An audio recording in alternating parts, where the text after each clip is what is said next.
de patients ont donc repris. Oui, un transfert ce matin même, en fin de matinée ici à l'hôpital de Grasse. Le SAMU des Alpes-Maritimes est venu le chercher pour l'amener à l'hôpital nord de Marseille par la route parce que ça n'a pas été possible par l'hélicoptère car la météo est défavorable. Alors ici, à l'hôpital de Grasse, quelques chiffres à vous donner. Il y a 12 places en réanimation, 12, elles sont toutes occupées.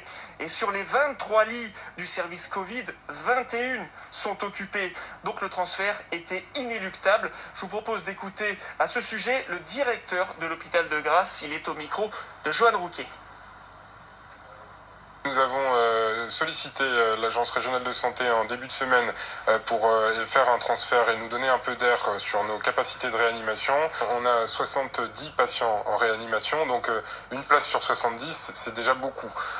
Et puis ensuite, ce sont des patients qui restent très longtemps dans les lits. On a en général une durée de séjour de 21 jours avec des soins qui sont très lourds et donc très chronophages pour les équipes. Donc évidemment, dans ce contexte-là, un transfert, même si ça paraît peu, c'est une bouffée d'oxygène vraiment pour tout le monde. Hier, c'est un patient d'Antibes qui a été transféré en hélicoptère vers Marseille. Il faut dire que les services de réanimation sont occupés à 90% dans les Alpes-Maritimes. Le taux d'incidence est toujours très élevé, au-dessus des 400. Et on vient d'apprendre qu'avec l'analyse des eaux usées, notamment à Nice, eh bien que ce virus se diffusait massivement dans Nice, notamment dans le quartier du Port. Autant dire que la pression sur les services hospitaliers devrait se poursuivre dans les semaines à venir. Benoît Ruiz avec Johan Rouquet sous la pluie de la Côte d'Azur. Et comme si la situation